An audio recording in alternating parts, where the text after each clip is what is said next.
So hello students and once again welcome back to Gyan Adda. This is Shefali Mishra.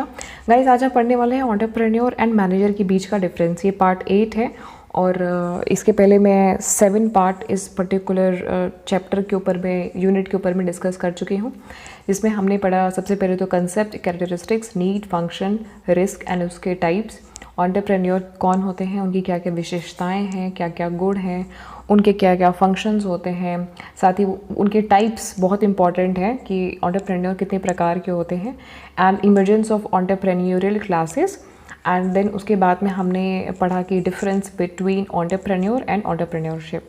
तो इसकी just पहले वाले लेक्चर में हमने पढ़ा था। वो वीडियोस अगर आपने मिस किए हैं तो ज्ञान अड्डा के प्लेलिस्ट सेक्शन में चले जाइएगा। वहाँ पे एक पूरा प्लेलिस्ट ही बना हुआ है एंटरप्रेन्योरशिप एंड स्मॉल बिजनेस के नाम से। तो आप वहाँ पे सारी वीडियोस आपको सीक्वेंस में मिल जाएंगे। यूनिट 4 में ऑलरेडी पहले ही कवर कर चुकी हूँ, तो यूनिट 4 की भी सारी वीडियोज़ आपकी मिल जाएंगे। एक्चुअली ये जो पूरा आपका सब्जेक्ट है ये 2 पार्ट में डिवाइडेड है। पहला तो है एंटरप्रेन्योर और दूसरा है स्मॉल बिजनेस। तो एंटरप्रेन्योरशिप पूरा 50% है और स्मॉल बिजनेस आपका पूरा 50% है। लेकिन अगर आप यूनिट में अपने देखोगे ना, तो स्टार्टिंग के जो 3 यूनिट है, जो फर्स्ट 3 यूनिट है, वो पूरा आपके एंटरप्रेन्योरशिप पूरा कवर किया है इस पर्टिकुलर टॉपिक पे, है ना। और जो लास्ट वाली यूनिट है, यूनिट 4, उसने पूरा कवर किया हुआ है स्मॉल बिजनेस के ऊपर में। तो 50% जब आपका ये टॉपिक कवर करता है तो मैंने इसलिए 4th यूनिट सबसे पहले ही कंप्लीट करा दिया। साथ ही बताना चाहूँगी कि ये जो पर्टिकुलर सब्जेक्ट है ये बीकॉम वालों के लिए, एमकॉम वालों के लिए, बीबीए वालों के लिए, एमबीए वालों के लिए, क्योंकि मतलब मैंडेटरी सब्जेक्ट है ये। इन सभी जितने भी डिप्लोमा के कोर्सेज होते हैं या मैनेजमेंट के कोर्सेज होते हैं, उनमें ये जो सब्जेक्ट है वो मैंडेटरी सब्जेक्ट है। तो ये सबके लिए वीडियोज़ यूज़फुल है। साथ ही अगर आप एंट्रेंस की प्रिपरेशन कर रहे हो, एमकॉम एंट्रेंस की प्रिपरेशन कर रहे हो, या बीकॉम एंट्रेंस की प्रिपरेशन कर रहे हो, या एमबीए एंट्रेंस की प्रिपरेशन कर रहे हो, या बीबीए एंट्रेंस की प्रिपरेशन कर रहे हो, तो उसमें भी एंट्रेंस वाले में भी आपको कुछ टॉपिक्स जो हैं वो आपके कॉमर्स और मैथ, कुछ नहीं, लगभग सारे ही क्वेश्चंस आपके आते हैं। हालांकि उसके लिए आपको प्रीवियस ईयर के क्वेश्चंस पेपर भी सॉल्व करने पड़ते हैं। तो हम उन सारी चीज़ों पे बाद में डिस्कशन करेंगे। हम पहले टॉपिक पे, जो आज आपके सब्जेक्ट का टॉपिक है, उस पर हम डिस्कशन करते हैं कि एंटरप्रेन्योर और मैनेजर्स के बीच का क्या डिफरेंस होता है। तो अब देखिए, सबसे पहले तो हम एक ओवरव्यू वापस से ले लेते हैं, क्योंकि जो ये वीडियो फर्स्ट टाइम देख रहे हैं तो ये उनके लिए काफ़ी इम्पॉर्टेंट है समझना थोड़ा कि एंटरप्रेन्योर कौन होते हैं और मैनेजर कौन होते हैं। हम सेपरेट वे में थोड़ा सा इस पर्टिकुलर टॉपिक को समझेंगे। हालांकि जो हमारा कंसेप्चुअल वाला लेक्चर है, फर्स्ट लेक्चर, उसमें हमने डीप में पढ़ा है सब्जेक्ट, मतलब इस टॉपिक को। बट चूँकि मैनेजर से हमें थोड़ा सा एक डिफरेंस बताना है कि मैनेजर से किस प्रकार से ये एक उनका अंतर होता है, तो इस वजह से एक ओवरव्यू ले लेते हैं फटाफट।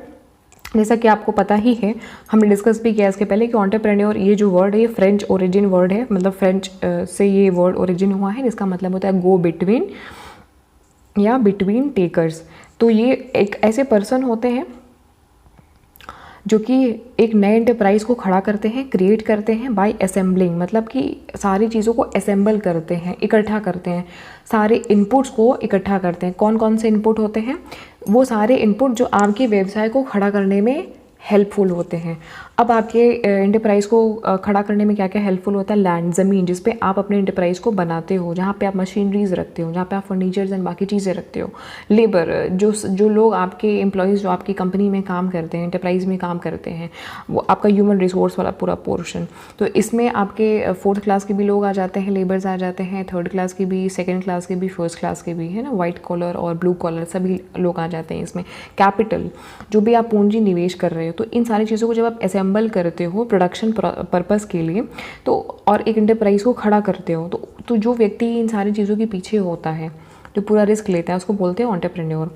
वो सारे रिस्क को और सारी अनसर्टेनिटी, मतलब अनिश्चितता को, जितनी भी अनिश्चितता होती है, सारे रिस्क को वो ज्यूम करता है ताकि वो प्रॉफिट को अचीव कर सके और उसकी जो कंपनी में है वो आगे बढ़ सके, ग्रोथ हो सके। सारे बिजनेस से संबंधित वेंचर्स को साहस, मतलब जितने भी करेजेस होते हैं, जितने भी साहस होते हैं, वो सब लेता है। एक नई अपॉर्चुनिटी को आइडेंटिफाई करता है, नए अवसर को तलाशता है। और जितने भी रिसोर्सेज होते हैं, चाहे वो आपके HR रिसोर्स हो गया, चाहे वो आपका कैपिटल हो गया, या कुछ भी रिसोर्स हो गया, चाहे आपके लैंड हो गए, जितने भी आपके अवेलेबल रिसोर्सेज जो होते हैं, जो उसको समझ में आते हैं, उन सबको वो कंबाइन करता है और उनको कैपिटलाइज करने की कोशिश करता है। मतलब कैपिटलाइज करने का मतलब ये कि उनको वो प्रॉफिट में, उनको वो मॉनेटरी टर्म्स में, उनको वो मनी में, उनको वो बेनिफिट में, उनको वो प्रॉफिट में कन्वर्ट करने की कोशिश करता है। कौन करता है? एक उद्यमी, ठीक। और आगे क्या है इसमें कि वो इनोवेट करता है नए नए आइडियाज़ को और बिजनेसेस प्रोसेसेस को, कि मतलब क्या क्या नए तरीके से हम बिज़नेस कर सकते हैं, व्यवसाय कर सकते हैं, ये इनको इनोवेट करता है। इनके क्लासिफिकेशन क्या है, हमने इस पर पूरा डीप में पढ़ा हुआ है, ठीक है, कि क्लासिफिकेशन टाइप्स वाला लेक्चर आप देख लेना।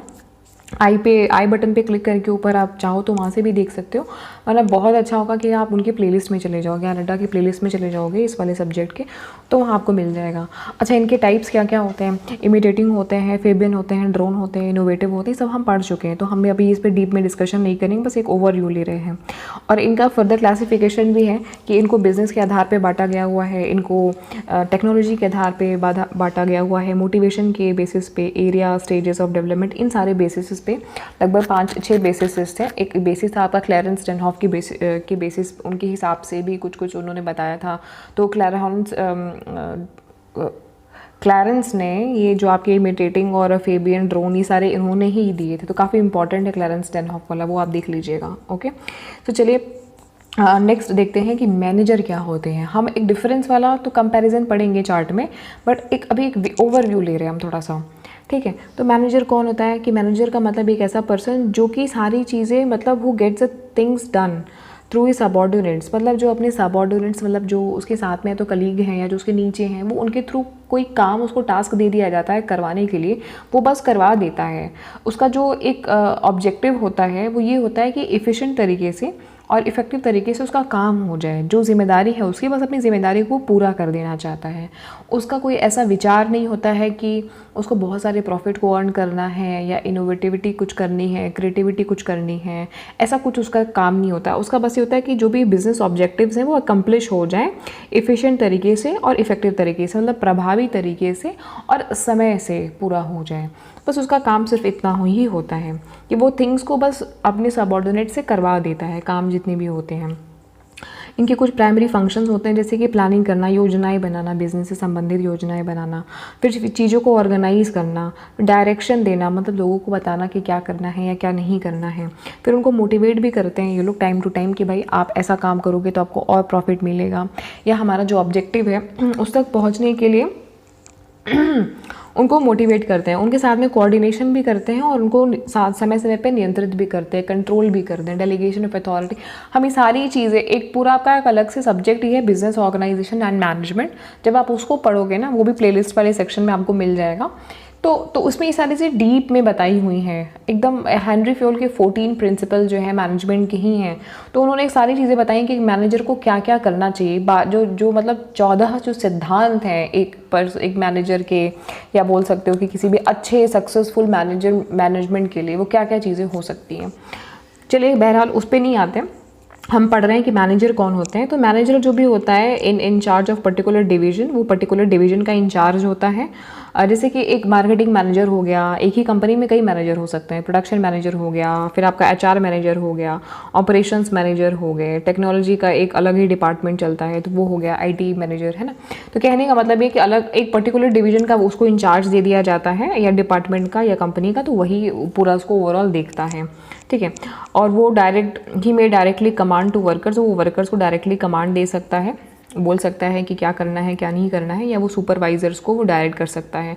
सुपरवाइजर्स बेसिकली उसके नीचे काम करते हैं, एंड सुपरवाइजर्स जो है कमांड देते हैं नीचे के वर्कर्स को। तो इनकी एक चेन बनी होती है प्रॉपर। सबसे ऊपर जो होते हैं वो आपके मैनेजर्स होते हैं, फिर उनके जो सुपरवाइजर होते हैं, फिर उनके नीचे जो होते हैं वो आपके वर्कर्स होते हैं, बीच में 1-2 लोग और होते हैं, डिपेंडिंग कि आपके कंपनी का ऑर्गेनाइजेशन का क्या स्ट्रक्चर है, छोटा बड़ा, उस हिसाब से, ठीक है। आगे क्या है इसमें, therefore he is the one who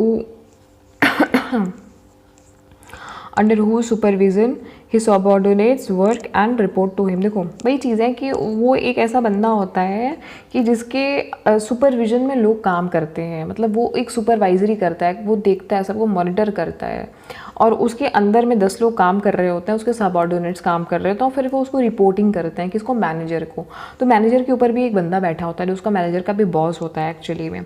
तो वो बंदा या बोर्ड ऑफ डायरेक्टर्स होते हैं, या जो कंपनी का CEO है, या जो हेड है, या जैसा भी उनकी कंपनी का ऑर्गेनाइजेशन स्ट्रक्चर हो, manager is sole person, company का मालिक नहीं होता है। मैनेजर को बस एक पावर दी जाती है कि मेरे बिहाफ पे आप सारी चीज़ों को कराओ और आपको मैं ये अथॉरिटी दे रहा हूँ। फिर बाकी वो अपने नीचे के लोगों से उनको डेलीगेट करता है अथॉरिटी, और ऑर्गेनाइज करता है, प्लान करता है, डायरेक्ट करता है, उनको मोटिवेट, कोऑर्डिनेट और कंट्रोल करता है। ठीक है, वो एक सोल पावर, एक इंटरप्राइज का मालिक नहीं होता है। हाँ, उसको पावर बहुत सारी मिली होती है, एक मालिक की जितनी तो नहीं, लेकिन हाँ लगभग 70% बोल सकते हो, 80% पावर उसको मिली होती है। Managers can be top level के भी मैनेजर हो सकते हैं, मिडिल लेवल के भी हो सकते हैं, लो लेवल के भी मैनेजर्स होते हैं, डिपेंडिंग कि आपका ऑर्गेनाइजेशन का स्ट्रक्चर का छोटा है तो फिर एक ही लेवल होता है, टॉप लेवल ही बोल सकते हो या मिडिल ही बोल सकते हो, है ना। तो उनको कई सारे लेवल्स होते हैं उनके बीच में। तो अभी हमने ये समझा कि मैनेजर्स के लेवल्स क्या क्या हो सकते हैं और मैनेजर्स कौन कौन होते हैं। अब इनके एक बीच का एक बेसिक डिफरेंस समझ लेते हैं हम, ठीक है। और क्या होते हैं एंटरप्रेन्योर और मैनेजर। तो अगर हम मीनिंग के टर्म में समझें तो हम काफ़ी कुछ ऑलरेडी समझ चुके हैं। एंटरप्रेन्योर एक ऐसा पर्सन है जो कि इंटरप्राइज को क्रिएट करता है, सारे फाइनेंशियल रिस्क को लेता है, क्यों? ताकि उसको प्रॉफिट मिल सके। मैनेजर कौन होता है कि एक ऐसा इंडिविजुअल होता है जो रिस्पॉन्सिबिलिटी को लेता है, जो उसको रिस्पॉन्सिबिलिटी दी जाती है, जिम्मेदारी को लेता है। और जिम्मेदारी को क्या लगता है कि जो भी उसको कंट्रोलिंग करना, नियंत्रण करना है, या प्रशासन से संबंधित, मतलब एडमिनिस्ट्रिंग द ऑर्गेनाइजेशन को कैसे एक व्यवस्थित तरीके से चलाना है, उसकी जिम्मेदारी वो लेता है, उसको कंट्रोल करता है बेसिकली। तो यहाँ पे जो एक इनका रिस्पॉन्सिबिलिटी है वो कहीं ना कहीं उतना ज़्यादा नहीं है जितना ज़्यादा एक एंटरप्रेन्योर उद्यमी का होता है, ठीक है। अब इनका जो फोकस होता है वो क्या होता है? इनका जो फोकस होता है, एक उद्यमी का फोकस होता है कि किसी बिज़नेस को शुरुआत करना है, स्टार्टअप करना है, हमें कुछ नया करना है। स्टार्टअप का मतलब ये कि हमें शुरुआत करनी है। अब मैनेजर क्या होता है? मैनेजर का काम होता है ऑनगोइंग ऑपरेशन, जो चीज़ें चल रही हैं उनको अच्छे तरीके से ऑपरेट करना है, उस पर इनका काम होता है। ये कभी शुरुआत नहीं करते, ठीक है। ये हमेशा एक चल रहे ऑपरेशन का एक हिस्सा होते हैं। कोई कार्य चल रहा है, कोई बिजनेस चल रहा है, उसमें ये एक इनका बीच में ये आते हैं, ये शुरुआत नहीं करते हैं। अब इनको हटाया भी जाता है, एक दूसरे मैनेजर भी आते हैं, फिर वो काम करते हैं। तो मैनेजर्स को अपॉइंटमेंट होते रहते हैं। It's just like a job, वो जॉब होती है इनकी। और ये यहाँ पे जॉब वाला कुछ नहीं होता, यहाँ पे बिजनेस होता है पूरा इनका। प्राइमरी मोटिवेशन क्या होता है, मतलब प्राथमिक इनका प्रेरणा क्या होता है? एक उद्यमी की जो प्राथमिक प्रेरणा होती है वो होती है अचीवमेंट। इनको कुछ प्राप्त करना होता है, इनको कुछ चाहना होता है, मतलब ये कुछ करना चाहते हैं लाइफ में, या ये बिजनेस में, या एक रिवोल्यूशन लाना चाहते हैं। इनकी सोच ही अलग होती है, अचीवमेंट, इनको कुछ चाहिए होता है। मैनेजर का क्या एक सोच होता है, इनको पावर चाहिए होती है कि बस उनको ताकत मिल जाए कि वो 4 लोगों को, 5 लोगों से वो काम करा सके, उनको कंट्रोल कर सके, डायरेक्ट कर सके। तो इनके लिए पावर सब कुछ होती है। और बिना पावर के एक मैनेजर का कुछ कोई सुनेगा ही नहीं, मतलब वो एक फिर मैनेजर एक डमी मैनेजर बन के रह जाएगा। अप्रोच टू टास्क, किसी भी कार्य के प्रति इनका क्या अप्रोच रहता है, मतलब क्या तरीका रहता है, तो ये इनफॉर्मल होते हैं। ये कई बार ऐसे काम कर जाएंगे जो सोचा नहीं था, मतलब छोटे से छोटे काम बहुत इनफॉर्मल तरीके से। आपसे बात करते करते इनके दिमाग में एज ऑफ सडन कोई आइडिया आ जाएगा। ऐसा नहीं है कि आपसे हमेशा एकदम टाइप कॉलर ये सब लगा करके मिलेंगे या उस हिसाब से बातचीत करेंगे। ये बहुत इनफॉर्मल वे में सोचते हैं, इनफॉर्मल तरीके से सोचते हैं, इसलिए छोटी से छोटी चीज़ में कुछ नया ही सोच जाते हैं, है ना।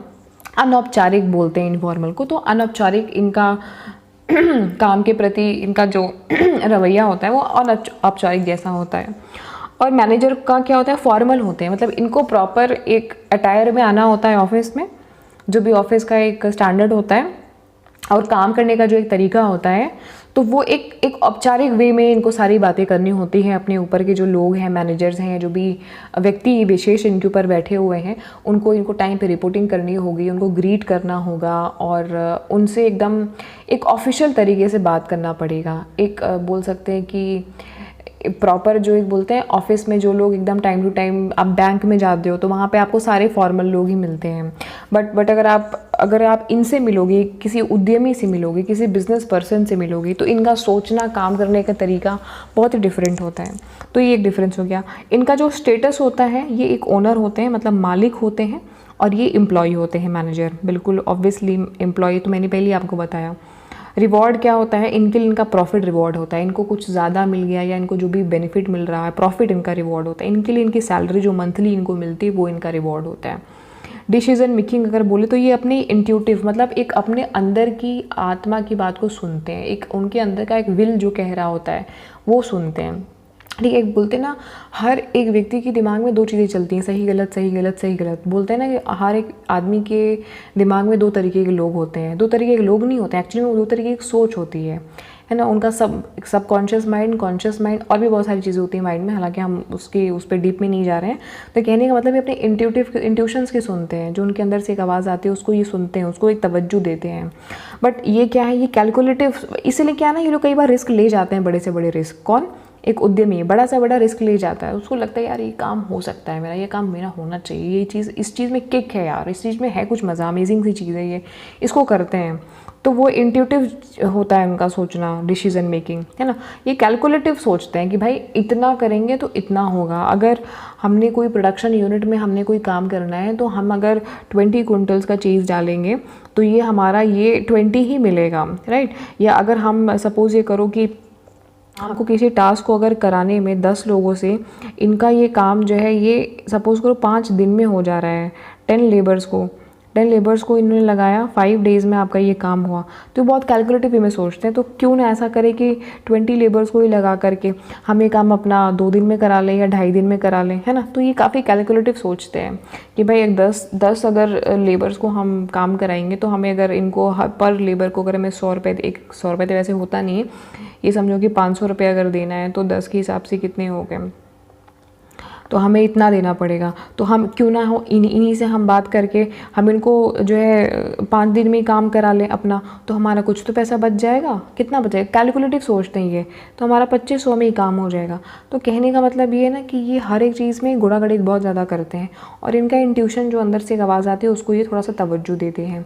ड्राइविंग फोर्स क्या है, मतलब कि उनको एक प्रेरणा क्या है उनका, मतलब वो कौन सी चीज़ है जो उनको किक करती है अंदर से, है ना। कौन सी चीज़ उनको एकदम मोटिवेट करती है, प्रेरित करती है, उनकी प्रेरणा का स्रोत क्या है, मोटिवेशन सोर्स क्या है उनका, मोटिवेशन फोर्स क्या है उनका मोटिवेशन सोर्स है क्या? क्रिएटिविटी या इनोवेशन। ये कुछ कलात्मक चीज़ें सोचते हैं, कुछ नयापन, नव विचार इनके दिमाग में आता है। कुछ चीज़ को देखा, उसके बारे में थोड़ा सा डीप में गए, घुसे। एक पता है इन लोगों का दिमाग ही बहुत अलग वे में चलता है, ये हर चीज़ में कुछ एक अच्छा ही चीज़ सोच रहे होते हैं, पॉजिटिव सा, एक कुछ अच्छा, कुछ अलग करने के लिए। इनका क्या है? स्टेटस को है, मतलब स्टेटस को का मतलब ये कि परिस्थिति से ये खुद को चेंज नहीं करना चाहते। जो भी परिस्थिति, करंट सिचुएशन है, ये उसी में रहना चाहते हैं। चाहे करंट आपका एनवायरनमेंट ऑफिस का हो या कैसा भी हो, कोई जॉब रिस्पॉन्सिबिलिटी हो या आपके ऑफिस का एनवायरनमेंट हो, डेलीगेशन ऑफ अथॉरिटी, कुछ भी हो, XYABCD, तो ये क्या है ना, एक स्टेटस को में रहते हैं, मतलब कि परिस्थिति के ही अनुरूप ही ये काम करना चाहते हैं, उसको वो बदलना नहीं चाहते। तो एक स्टैग्नेंट, एक स्थिर, एक बोल सकते हो आपकी बिल्कुल, एक बोलते हैं ना उसको कि वो एक सैचुरेशन पॉइंट पे पहुंच जाते हैं और वहाँ से वो चेंज नहीं करना चाहते। वो एक पॉइंट पे पहुंच गए तो उनको लगता है कि बस अभी कभी चेंज ना हो, कभी बदले ना। ऑफिस का ये डेस्क अगर यहाँ पे रखा है लेफ़्ट साइड में, तो ये लेफ़्ट साइड में ही रहे, ये राइट साइड में नहीं होना चाहिए। उनका वो स्टेटस को है, मतलब वो परिस्थिति के विपरीत नहीं जाना चाहते, और वो उसी का संरक्षण भी करते हैं, प्रिजर्व करते हैं, ठीक है। बट अगर एक उद्यमी क्या सोचता है कि यार अगर मैं इसको लेफ्ट साइड कर दूंगा या राइट साइड कर दूंगा, मिडिल में कर दूंगा, सेंटर में कर दूंगा, यहाँ पे ये चीज़ रख दूंगा, वहाँ पे वो चीज़ रख दूंगा, तो कितना अच्छा दिखेगा, या कुछ और अच्छा हो सकता है, या हो सकता है कि कुछ ऐसा चेंज कर दूँ कि कोई भी कस्टमर अगर मेरा आ रहा है, वो रिसेप्शन पे आ रहा है, तो रिसेप्शन पे अगर मैं कुछ 2-4 चीज़ें अपनी कंपनी के बारे में प्रोस्पेक्ट रख दूँ, या अपनी कंपनी के बारे में कुछ डिस्प्ले लगा दूँ, या कुछ LCD LED लगा दूँ, या कुछ ऐसा कर दूँ कि एक कस्टमर अगर आए कोई बाहर से तो वो उसको देखे, या कस्टमर के साथ भी अगर कोई आ रहा है जो उसका कस्टमर नहीं है तो वो उसका प्रोस्पेक्ट कस्टमर बन सकता है ना। तो तमाम चीज़ें उनके दिमाग में क्रिएटिव, इनोवेटिव सी चीज़ें आती रहती हैं, बट ये चीज़ इनके माइंड में नहीं आता। जो है ऐसा है, चल रहा है, ठीक है, चलने दो, बस है, मतलब चेंज नहीं करना है हमें, स्टेटस को है, मतलब परिस्थिति जैसी है उसके आधार पर ही हमें रहना है। अब इनका क्या है? रिस्क ओरिएंटेशन, कि भाई ये रिस्क कितना लेते हैं भाई हम, ये तो बहुत ही बट नेचुरल सी बात है। अभी शुरुआत से हम यही पढ़ रहे हैं कि ये रिस्क टेकर होते हैं और ये रिस्क एवर्स होते हैं, मतलब एकदम विपरीत, कोई रिस्क लेना ही नहीं चाहते। जो जितना काम दिया है उतना काम हमारा हो जाना चाहिए। तो स्टूडेंट्स, आज हमने काफ़ी एक बेसिक सा डेफिनेशन और काफ़ी इंपॉर्टेंट हमने डेफिनेशन समझा एंटरप्रेन्योर का एंड मैनेजर का। हालांकि इसके पहले के लेक्चर्स में भी हम समझ चुके हैं, बट हम एक डिफरेंस के पॉइंट ऑफ व्यू से हमने समझा। अब आपके दो बड़े जो टॉपिक बचे हुए हैं यूनिट फर्स्ट में, theories of entrepreneurship and entrepreneurship and environment. Okay, so इसके बाद वाले लेक्चर में हम उन दोनों पोर्शन को कवर करेंगे, पार्ट्स को, and then will jump on unit second and we'll discuss EDP meaning, what is the need and objective and steps and outline achievements and training programs of EDP या institution जो भी established by government, या government क्या क्या assistance provide करती है, incentives provide करती है। Entrepreneurial development programme, EDP stands for entrepreneurial development programme. Okay, so इसी में ही आपका एक बहुत ही अमेजिंग सा टॉपिक है यूनिट सेकेंड में, विमेन एंटरप्रेन्योरशिप। ये काफ़ी इंपॉर्टेंट है, इसमें मीनिंग, कैरेक्टरिस्टिक्स, क्वालिटीज़, प्रॉब्लम्स क्या क्या होती हैं, स्टेप्स, बाकी और सारी चीज़ें हम डिस्कस करेंगे। पूरा यूनिट 2 में आपको दिखाऊंगी कि कौन कौन से टॉपिक्स हम कवर करने वाले हैं। So stay tune guys with me and all the very best and get success. मिलते हैं हम नेक्स्ट लेक्चर में।